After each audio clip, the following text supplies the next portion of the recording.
Oi, eu sou a Amanda e hoje vou apresentar uma análise sobre o imperialismo e o neocolonialismo por meio de charges históricas.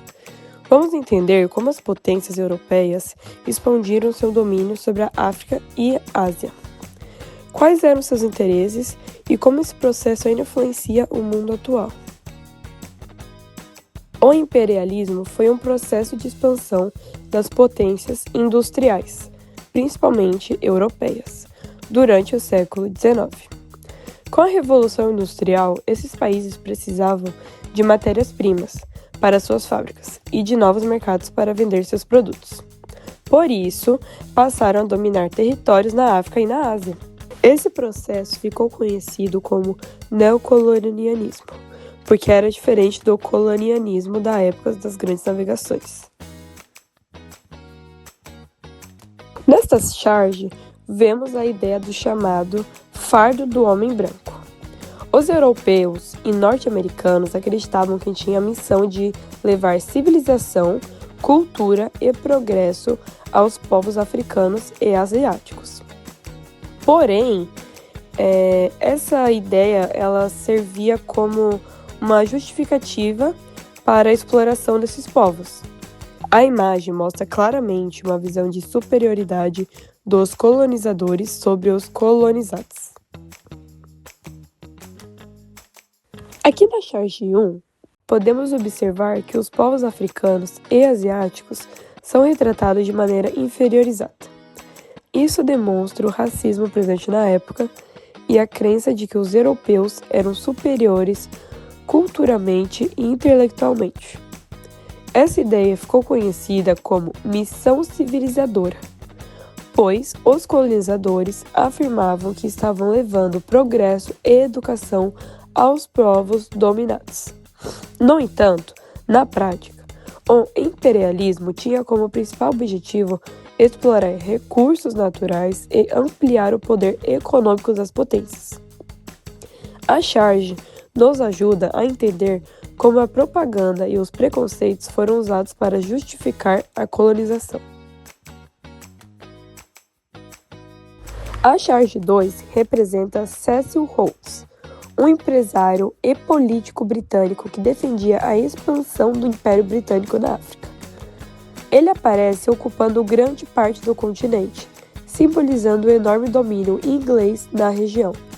Durante a partilha da África, realizada no final do século XIX, os países europeus dividiam territórios africanos entre si sem consultar os povos que já viviam nesses locais. Essa divisão gerou conflitos, destruiu organizações políticas locais e fortaleceu a exploração econômica das colônias. Já na charte 3, a China é representada como um bolo sendo dividido entre várias potências imperialistas. A imagem mostra que o país como Inglaterra, França, Alemanha, Rússia e Japão disputavam influência sobre o território chinês.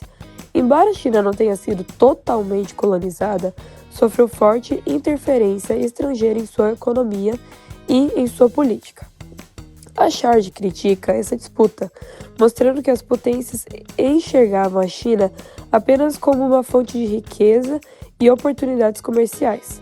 Isso demonstra que os interesses econômicos eram um dos principais motivos do imperialismo. O imperialismo deixou consequências profundas na África e na Ásia. Muitos recursos naturais foram explorados em benefício às potências estrangeiras, enquanto a população local recebia poucos benefícios. Além disso, as fronteiras criadas pelos europeus desconsideravam diferenças étnicas e culturais, o que contribuiu para os conflitos que existem até hoje. Também houve imposição de idiomas, religiões e costumes europeus. Em muitos países, a dependência econômica criada durante o período colonial ainda influencia o desenvolvimento e as relações internacionais. Mesmo após o fim do imperialismo, muitos de seus efeitos continuam presentes no mundo atual. Algumas nações ainda enfrentam dificuldades econômicas relacionadas à exploração colonial do passado. Além disso, certos estereotipos sobre povos africanos e asiáticos foram criados nesse período e permanecem em algumas sociedades.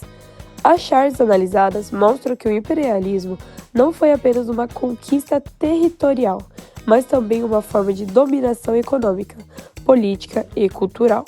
Estudar essas imagens nos ajuda a compreender melhor as desigualdades existentes no mundo contemporâneo e a importância de respeitar a diversidade dos povos culturais. Muito obrigada pela compreensão e essa foi alguma das fontes que eu usei para fazer o trabalho.